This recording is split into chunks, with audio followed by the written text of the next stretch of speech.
Hello and welcome to the 2016 Redraft podcast. We are going to be redrafting the 2016 MLB Draft. I know that is very original. I'm Andrew Varga. I'm alongside my good friend Nick Aguilera, fellow member of the 14th inning stretch. Hello, Nick.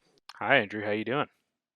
I am blessed. I am excited to be here. We have both built big boards of the top 30 players that we believe from the 2016 draft. We are each going to be drafting 15. And before we do that, let's go over a couple of the rules that I've set up for the draft.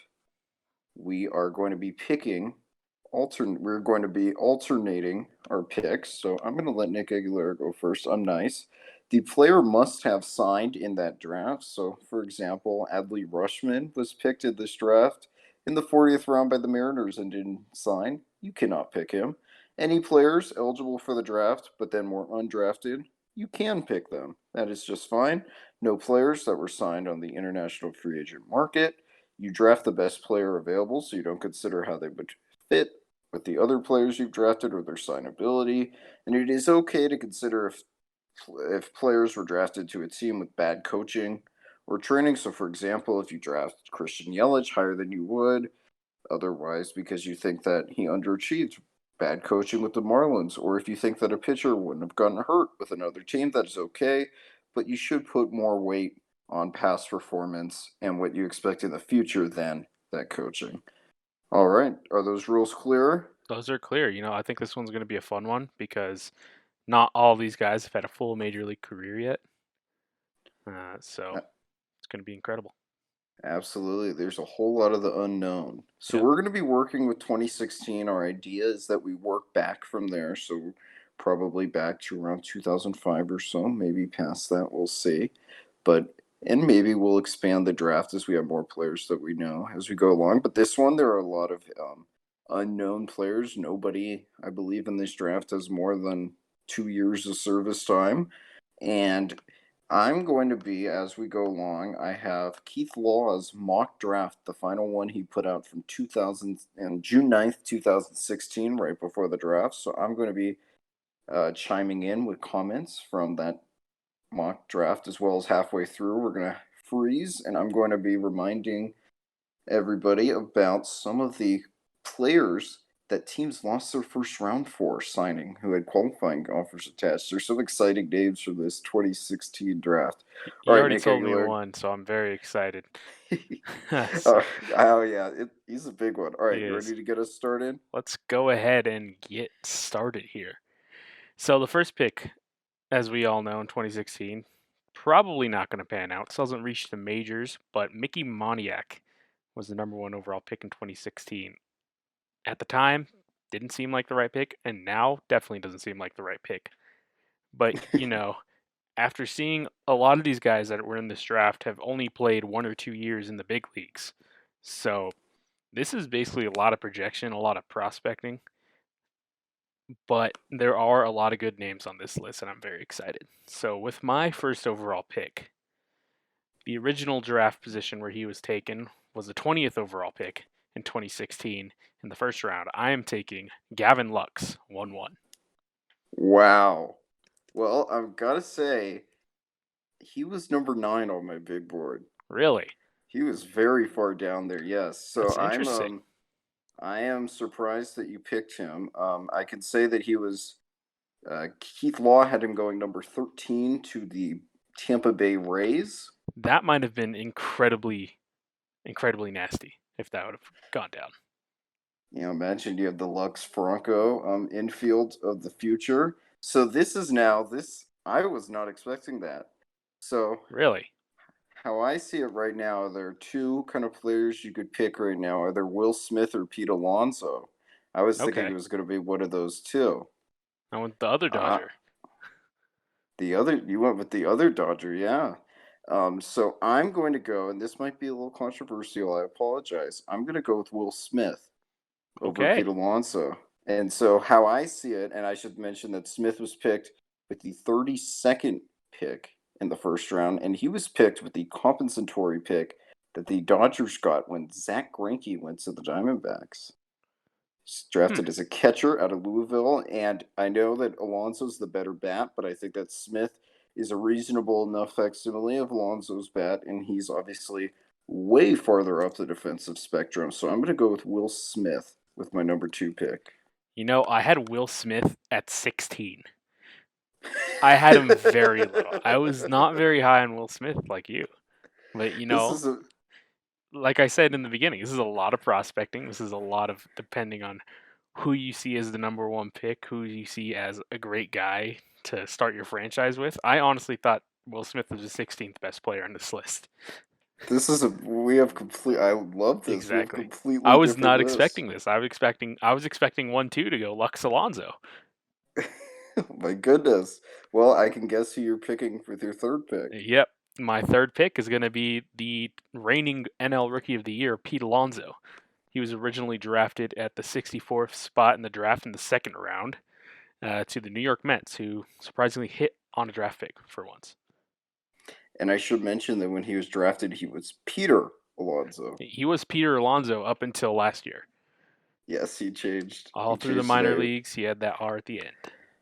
Maybe we should do a draft of the players who have changed their name. That would be a fun one.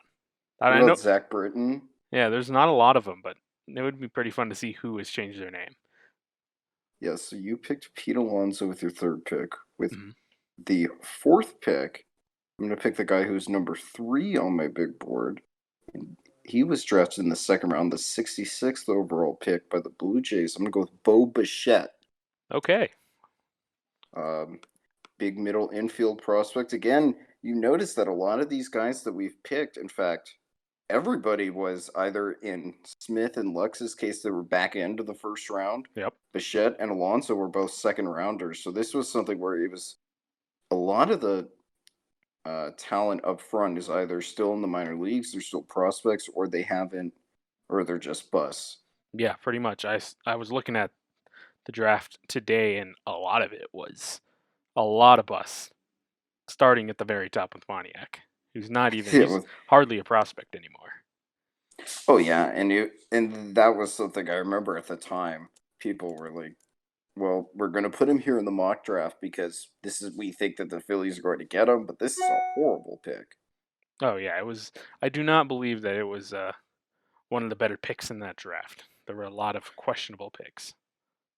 Should mention he struck on 111 times last year in Double A.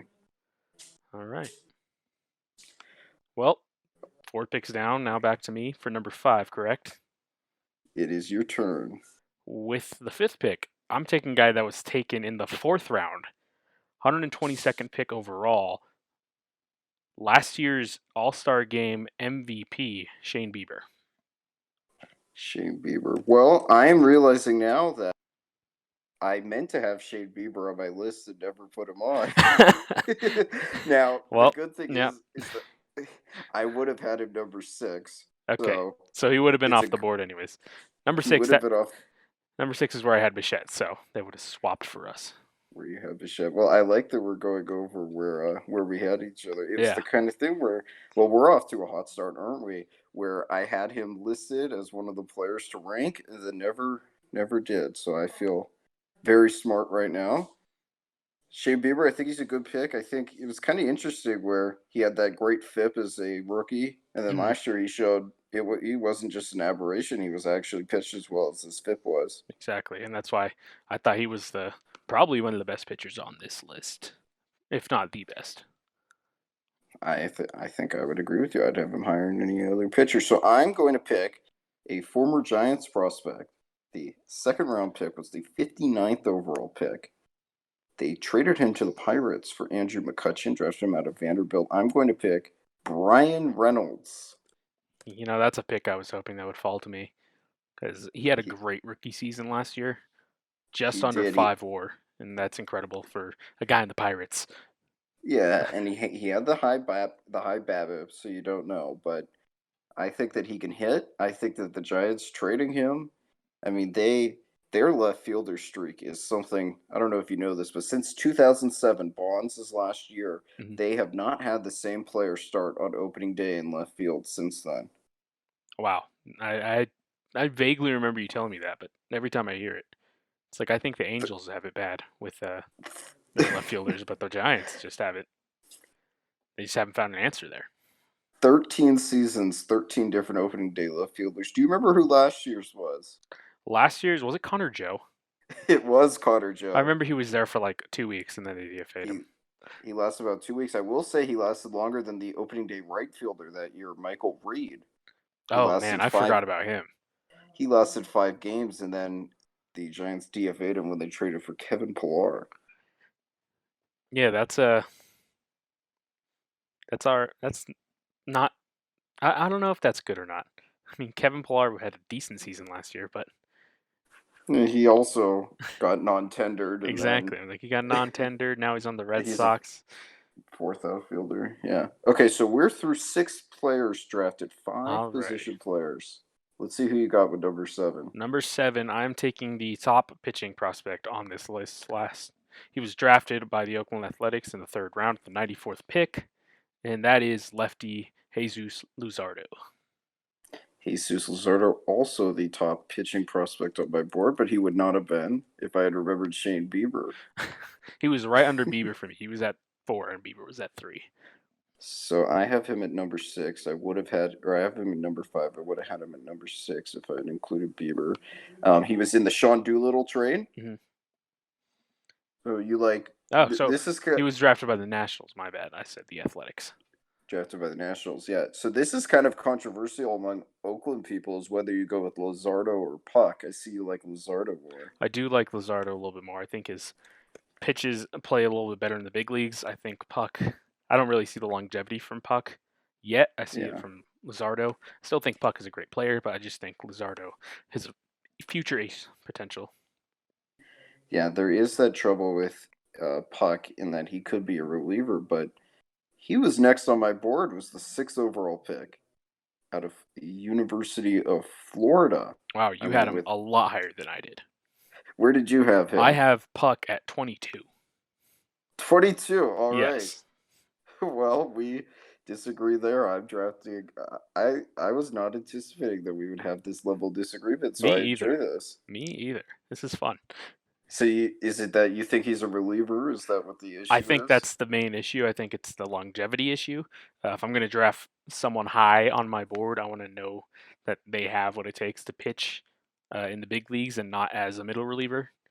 So that's why I had Luzardo very high and Puck pretty low. I think for me, it's that he might be a reliever, but if he's a starter, he's unbelievable. Oh, yeah. Yeah. So I think I'm looking out for that upside a little more.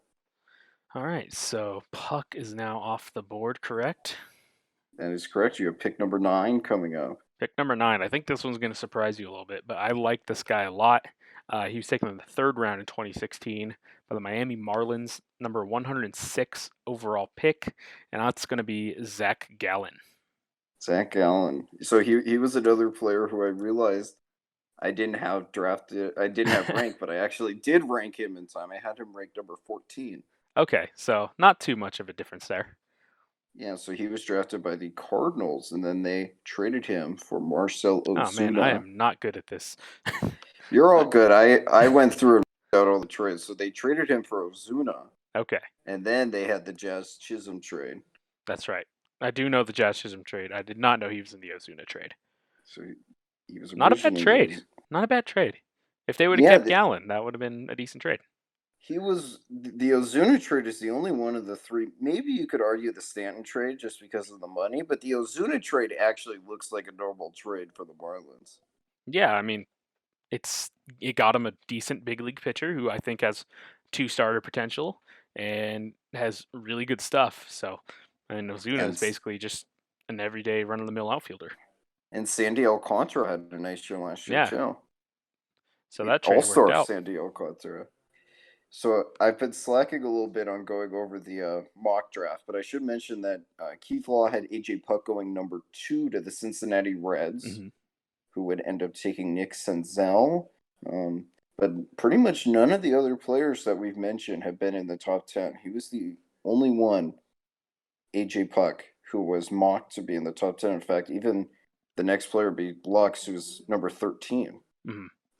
Yeah, so on my list, I only have 2 guys taken in the first round in my top 10. Okay, I've got 4 once you count for Bieber. Okay. Well, Bieber was All taken in right. the 4th round. No, I know. Oh, I okay. Oh, would you have meant 5 if if you not put for him up Bieber. there. Yeah. Okay. That's what I meant. Yeah. Yeah, okay. All right. So my next pick, I'm gonna need some help with this name. Was the 15th pick by the Minnesota Twins. I'm going with Alex Kirilloff. Alex Krylov. Alex Kirilloff. I know he's a Great big player. Yeah, he's a great outfielder for the Twins. They see big things for him. I'm a Keith Law guy. That's whose prospect rankings I like, and he had him ranked number 9 in his athletic rankings that just came out. I know he struggled a little bit with the bat coming back from injury, but I think that a big power hitting outfielder, I think you got to go with that with the position player in that case. Yeah, I agree. And I had Krylov pretty high. I had him at 12. He was the second or third best outfielder on my list. But yeah, I like Krylov a lot. A lot of pop. I think last year he had kind of a down year, and that kind of put a little bit of a little bump in his development and kind of hurt his stock a little bit. But I think he'll bounce back nicely. And I like that pick. I like it. Alrighty. All right, what pick are we on? This is pick number 11. Pick number 11. Okay. So this guy I have 8th on my big board. He was the 33rd pick in the draft in the first round. Switch hitting outfielder, Dylan Carlson. Dylan Carlson. I had him number 10 on my big board. So yeah, I like Carlson a lot. He hits well from both sides. Decent fielder, decent speed. He's kind of got it. He's kind of well rounded in the fact that he can do everything right. Doesn't really have a huge weakness in his game. I was really excited to see what he could do this year, but alas, we're here sitting at home instead of watching him play. Now, that was pick number 11 you just made after pick number 15. Remember intermission. And I'm very excited to let you know who the Cardinals let go in free agency so they could draft Dylan Carlson with a comp pick. I'm very excited for Oh, this. I'm excited for that. This was one of my favorite. All right, pick number 12. I'm going to go with a man who was not thought to go this high. The Reds kind of reached to get him. In fact, Keith Law had him going number 6, and that is Nick Senzel. All right. He came up last year with the Reds. Now, one thing that does give me a little bit of concern. It's not as if this is a future like who's going to get the most WAR in the future contest, but I do think that he's an infielder, and the Reds don't have an infield spot. They're playing him out in the outfield, where he's not really a natural, but I think that he's shown that he can hit. He came up real early last year, so I think he's got a lot of room for growth in the bat at the big leagues. So I think he's going to be a real good everyday player. Yeah, no, I think he can hit too. I wasn't that high on his tools. I do think he's an infielder every day. I think he's a decent fielder in the infield, but in the outfield, kind of lackluster. Kind of didn't show it as much as he would have at second or short. I'm just worried about the pop for him. I don't know if that'll come around. I know playing at or not Citizens, Great American Ballpark will help him in that regard, but I just don't see the pop from him.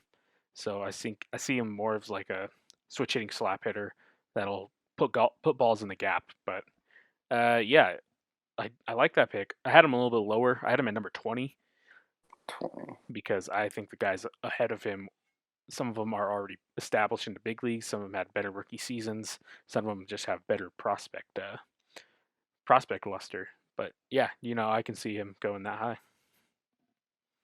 Yeah, I do. I do wonder how Moostalk is everyday second baseman. It's unfortunately we're in quarantine, but right now I would have been Mm. watching a lot of Reds games to see how everyday second baseman Mike Moustakis would be going. Yeah, that would have been interesting to watch. Yeah. All right. Who do you have for number 13? For the number 13 pick, this guy was drafted 101st overall in the third round, known as Ginger Guard. I'm going with Dustin May. Dustin May. Well, that was part of the really good 2016 draft where the Dodgers got Dustin May and they got They got Tony Gonsolin and Gavin Lux. And Will Smith. So, and Will Smith, of course, who I picked with my first pick. So, Dustin Bay, the hard third righty. Yeah, I think that he's got a good chance of sticking in the rotation. I do wonder if he's maybe you bring up the Syndergaard comparison. I do wonder if maybe he's more like Syndergaard, where he's got the big stuff, but doesn't really pitch like the ace you would expect with the big stuff. More like a number 3 starter. Yeah, I feel like he's in the same boat kind of as Puck, where he could go either way as a starter or a reliever. But I do think I like May's stuff better coming from the right side. I think he's going to stick there as a starter.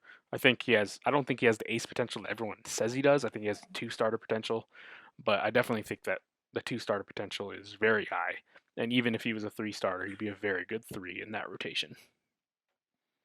Yeah. All right. So we are going to go to pick number 14.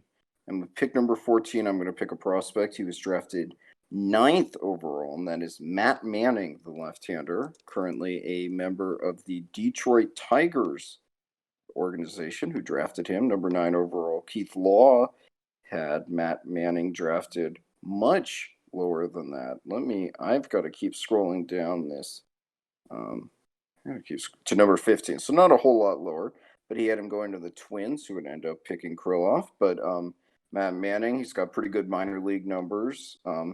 Was one thing I did notice was that he was never pitched in AAA, so he was pitching in AA, but really good numbers in AA. 24 starts, he struck out 148, walked 38, and 133 and 2/3, a 2.56 ERA. So I'm going to go with the minor league numbers there. And it is always risky going with a high school lefty, but I think that Matt Manning has turned out to be a pretty good one. Yeah, no, I definitely like Matt Manning. I think that Detroit rotation could be extremely good in a couple of years here with him, Casey Mize, and Tariq Skubal. So I had him at 11. You took him right before I had the chance to, but luckily my number 10 guy is still there.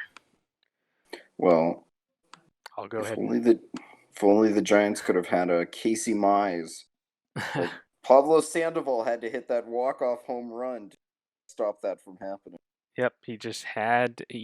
Panda never stops going hard. The Panda is always on the move. Oh yeah. All right, number 15, take us to the intermission. All right, I'm taking us to the intermission. Okay. So this guy had a good rookie season this year. Played in about 92 games. He was drafted very low in the 6th round, the 196 overall pick Oh wow. from the St. Louis Cardinals, Tommy Edman. I had him number 21 on my big board. Wow. Okay. That is an interesting pick. I put him down there just because I don't think he repeats this year again. I had him up there because I like his tools. I like him a little bit better than Senzel. So I like the versatility. He was good everywhere he played. 11 home runs, 17 doubles, 7 triples, 36 RBIs, 15 stolen bases, 120 OPS plus. I thought he played all around the diamond, so I think that definitely helps him. I don't think he repeats it quite on the level he did last year, but I do think that he's a good piece for the Cardinals going forward. Something that surprised me was that I would have bet anything that we would have heard announcers in the postseason just fawning over themselves, saying, "He knows this is a guy who just knows how to hit. He knows how to put the ball in play." I thought we were getting that for sure, and I don't remember hearing it once, so I was a little Yeah, surprised. I think All he right, came out of nowhere and surprised a lot of people, actually. all right, you ready for intermission? Let's do it. So usually during these intermissions, I'm going to want to do two things. One of them is going to be talking about players who didn't sign, which is because I always think it's funny when guys get picked real low and then don't sign. Like Paul Goldschmidt was Hmm. originally drafted by the Dodgers, that kind of Yeah. thing.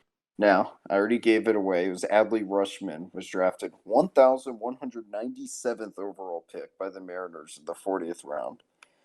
A shocker that he didn't sign. I think he Now could have we're gotten a big bonus there. At least I 20 think bucks. I think he could have too. Now we're going to go over the other part, which is the players that were signed to free agent deals while under qualifying offers. So these are the players that teams gave up their first round pick to sign. Some of these are not entirely surprising. Zach Greinke, for example, Mhm. Daniel Murphy who was actually at the time, it was a little bit of a controversial decision, but um, it ended up working out for the Mets. Justin Upton is another one. The rest of these names are kind of funny. So I'm going to start out with Ian Kennedy. Oh man, Ian Kennedy signed a qualifying offer. The Padres gave him a qualifying offer, and the Royals said, "We'll sign you anyway. We don't care about the qualifying Oh man, that is absolutely tough. offer." This is one that sits near and dear to my heart. Jeff Samardzija, Oh man, yeah, you're the still Giant. reeling from that one. I still, if the season is canceled, not having to watch Samardzija pitch the last year of his deal would be one upside. Now, this one is probably the best one. It's a left-hander who was on the Baltimore Orioles, Wei Yin Chen. Oh man, I forgot they gave him that giant contract.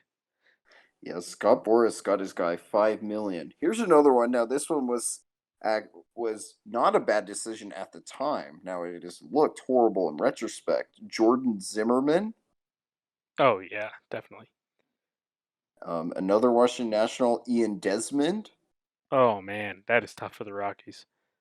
Remember the no? This was actually when the Rangers signed him. Oh, that's right. When they signed him to play center field. They signed him to play center field, and then he was a shortstop all his life. Then I mentioned him to you before. Giovanni Gallardo got Yep. a qualifying offer from the Rangers, and he went and signed with the Orioles. Man, some bad decisions because this was very up and down. This was a very good draft at the back half. In the front, Yeah, there was not very many good picks, but could have gotten someone quality if you were like a team like the Rangers that were kind of in the middle of the pack. absolutely. But instead, Ian Desmond. All right, Jason Hayward. Mm. I This mean, is decent. he got him a ring, so Now, this one, I think this one was not controversial at the time, but it's very funny in retrospect. John Lackey. oh yeah, This man, is late career John it's Lackey, like 38-year-old John Lackey. but he had a very good 2015. He was the Cardinals ace that year, which sounds kind of funny in retrospect, but Wainwright got injured early in the season, so Lackey was the ace. He had a pretty good year. Yep, that was interesting. That one is That I was kind of forgot about that. so I think we're ready to go back to the draft now. This guy was mocked to go number 18. This is the 16th pick. He was mocked to go number 18 to the New York Yankees. He ended up going with the number 3 pick. Now, I'm, of course, talking about Atlanta Brave prospect Ian Anderson, who had very good numbers in double A, struggled in a couple games in triple A this year. Another high school pitcher, All but right. you hear about you don't want to draft high school pitchers. Well, a couple, and Manning and Anderson have actually looked pretty good so far. Yeah, and this is a decent year for high school pitchers. Um, but yeah, Ian Anderson had him at 21 actually. I have a couple guys 20. who are like a little bit better than him. I have three pitchers who I would rather have than him. But I could see that he's good prospect. I just don't see much of a upside from him other than a three starter. But you know, to each his own. Well, I would say the same about Zach Gallen. That's fair. But Although it's all semantics. We all know that Zach Gallen is a 3 starter. Ian Anderson might be. exactly. It's all about what is and what isn't. So that's what makes this one fun because we have a lot of prospects and this one a lot of big league guys. Absolutely. All right, now for the 17th pick, this guy was drafted at the 17th pick in 2016. That's going to be Forrest Whitley. Forrest Whitley. So I had him in the number. I had him in the number 18 spot in my, or pardon me, number 17 spot in my draft. So right where we He needed him. right where you got him. Yeah, he would really benefit from the laxed rules on marijuana use in the minor leagues now. If you remember, he got suspended a Yeah, I couple of do years remember ago that. I do remember for that. marijuana use, and now nobody would know. Exactly, yeah. I mean, the injuries also got to him a little bit, so maybe that kind of could have helped. Absolutely. So I had this guy with my number. Let's see.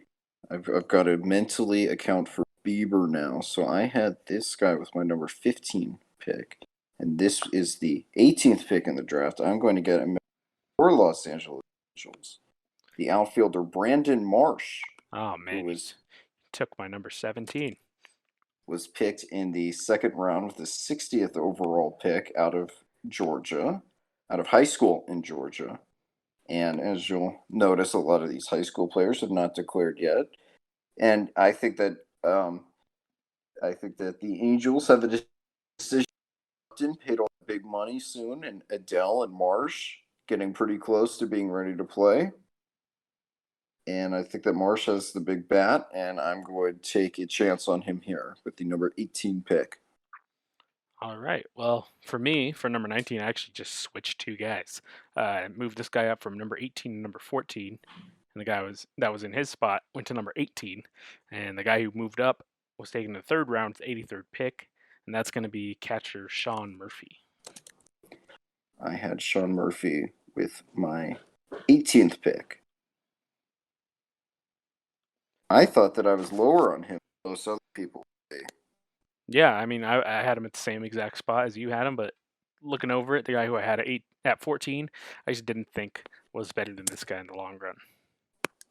All right, well, Sean Murphy, I think I've just been hearing that he's going to be the ace catcher this year for a bit too many years for me to trust it at this point. I still We'll think that he see. has the potential to be a great catcher. This is actually a decent draft for catchers, but I think he's probably the second best catcher in this class.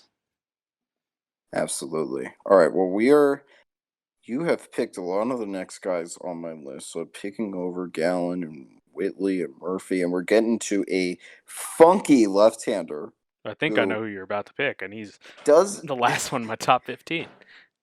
he doesn't have a whole lot of upside, but he has some decent results in the big league so far. I'm going to go with the left-hander, the fourth round pick in the 114th overall out of Southeast Missouri. I'm going with Joey LaCasey. Yep, I had him right at 15, and he just got to him before me.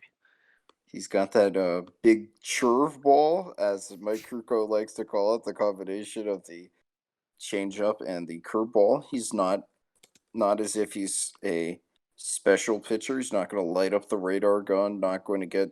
I mean, gets around a strikeout per nine or 9 per 9. So decent numbers, but nothing too special. 4.14 ERA and 56 career starts. He's just kind of that solid number four starter type, and I know that he can be that. So that's why I'm picking him there. All right, well, now that brings me right to number 18, who I just switched for Sean Murphy. So I think I would have gotten this guy anyways. Uh, with my pick, what pick is this? This is the number 20 pick. Okay, with my number 20 pick, I'm taking a guy who's taken Pardon 28th. me, number 21, I should Okay, say. number 21, I'm taking a guy who's taken 28th overall in the first round, 2016, Washington Nationals prospect Carter Kieboom. And he was next on my ranking, so you just stole him out from under me. You know, he had a kind of a down year in limited action this year. Managed to get -1 WAR in just 39 at bats, so didn't look too hot, and that's why he kind of fell in my rankings to Sean Murphy, because even though it was limited big league action, he just didn't show it at all. He hit 128, uh, had 2 home runs, no other extra base hits, 16 strikeouts to 4 walks. I know it's a small sample size, but if you're going to make it in the big leagues, got to show it. Absolutely. Well, I'm going to pick. He was my next pick, so I'm going to pick another pitcher who kind of has that pitchability. The guy won't be an ace, but could be a 3-4 or be a good reliever if needed. Was the 281st overall pick in the ninth round in 2016, another Dodger. I'm going to go with Tony Gonsolin out of St. Mary's. Alrighty. Yeah, I had him at 23 on my list. So we were both coming up on him. Yeah, I liked him. I thought he had decent stuff, a lot of pitchability, as you said, kind of like Lee Casey. Nothing that's going to blow you away, but he could stick in as a 4 or 5 starter. And I think that's to stick in the majors. You got to have at least something that'll keep you there. All right, pitch number 23. Or pick number 23, my Might as well apologies. call it a pitch because I'm taking a pitcher. This guy's drafted number 34 overall in the first round. That's going to be Dakota Hudson. Oh, Dakota Hudson. I thought about having him on the list and ultimately decided he is not in my top 30. Okay. I think that pardon me, he is in my top 30, but he's number 29. I think that he's got, strikeout to walk ratios. He's somehow made it work. I don't believe it. I think the bottom's about to fall out for him. Yeah, I think last year the season was a little bit better than the FIP showed. He had a 4.93 FIP, but 128 ERA plus. But the year before, 3.86 FIP, 149 ERA plus. I think he's somewhere in the middle of those two. He does walk a lot of guys, but I think that if he can just figure out his control issues, he can be a decent arm. All right. Well, I'm going to go with my other minor and a fellow who was picked by the Tampa Bay Rays. And I know that one of them is low and a few of them are low and one of them is low. I believe that this is low. Josh Lowe? Josh Lowe, yep. I believe it's Brandon Lau, right? Yes, And then Josh Brandon Lowe Lau, Josh Lowe, Nate Lowe. and Nate Lowe. Okay. So they get low. I'm going to go with Josh Lowe, who I had at the number 22 spot on my board, was Alrighty. picked out of high school, has put up pretty good numbers with the bat in the minor leagues. With hasn't put up great numbers, I should say, but has the potential to put up good numbers. A 783 OPS in Double A last year, which is actually better than you think because the ball wasn't juiced in Double A. And he did that as a 21-year-old, which is pretty good. You saw him in the fall league; he had pretty Yeah, well there too. he had a pretty decent season there, and that's where I didn't have him on my list, but looking back at it, he could have easily snuck in at 30 for me. But this I think right here is right about where it's going to get really interesting. I think we're going to take a lot of guys that we don't have on each other's list. Yeah, the bottom really falls out Yeah, in this draft. The right last after couple Puck for picks. me is Puck and Gonsolin for me is where I had no idea where to rank guys. All right, so pick number 25. Pick number 25 is going to be my number 24 on my bingo board. This guy was a 5th-round pick, 162 overall, and one of the Infinity Suns, Kevin Biggio, the Toronto Blue Jays. Kevin Biggio's got that a lot of walks, the low average, and ultimately it's the same thing. I had him right below Tommy Edman on my board. It's the same thing. I don't believe that they're as good as they were last year. See, I like his pop. I think he has more pop than he showed last year. So I think just if he can kind of get it all together, I don't think he's really used to playing all over the diamond. Like, I think he played a little bit second, a little bit of outfield. I think if they can find one spot for him, he'll get a little bit more consistency. All right. Well, I'm going to pick the number 26 pick. And this is a fellow who pitched in one game in Double A last year and had a 16.2 ERA and has pitched in 25 games as a professional. I'm talking about the 7th overall pick, another prospect, Braxton Garrett. All right. I did not have him on my list either. Did not have a well. We're getting to that point. Biggio would have actually been my next pick, but then after him comes Garrett, who last year he had Tommy John surgery in 2018, or at least he missed a year. I'm assuming it was with Tommy John surgery.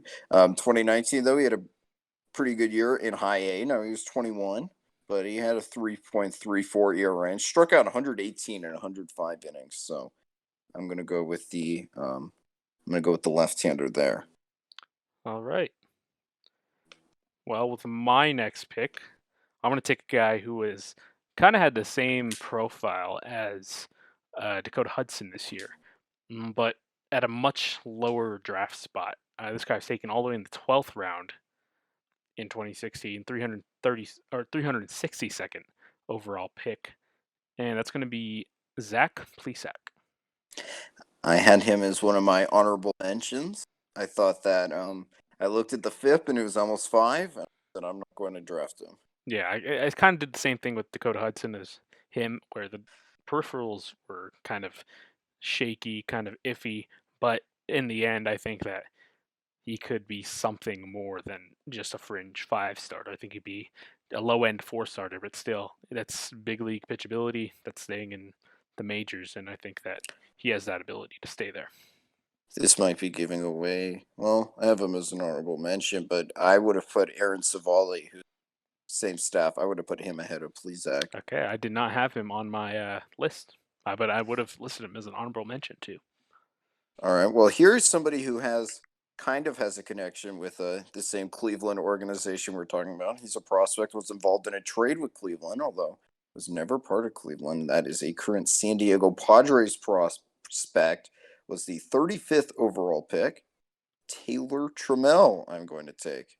All right, I really liked Trammell in 2018, but after watching him in 2019, I thought that was the player that he was uh, most like. I thought in 2018 he kind of overperformed compared to last year. Last year he didn't have the greatest season, but the speed outfield combo, he didn't really show his pop in Double A, which is kind of concerning because it's a hitter friendly environment. The ball flies out there, the air is very dry.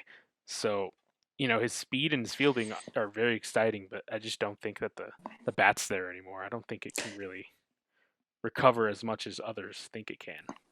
Yeah, and there's some thought that the Reds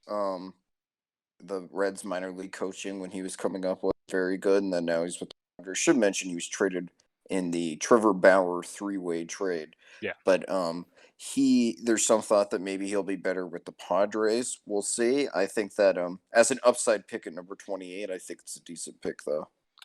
All right. Well, this is my last pick, isn't it? This is number 29, your final. Oh man, I have 3 guys who I can't really decide between because they all are very close. Do you mind reading me how many pitchers I have? So you currently have Zach Plesac. Dakota. I remember we're not putting together an actual team. I But know, but I yeah, just like to think that I could draft more hitters than pitchers. so you've drafted Zach Plesac, Dakota Hudson, Forrest Whitley, Dustin May, Zach Gallen, Jesus Luzardo, Shane Bieber, and there are your pitchers. All right. So for this one, I think I'll go with another position player. Third straight Cleveland connection. This guy's a lot of pop. Not really. Kind of lost a little bit of luster as a prospect. I'm going with Nolan Jones, who was the 55th overall pick in 2016 in the second round. Well, I didn't even have him mentioned, and I had 15 honorable mentions. Wow. Okay.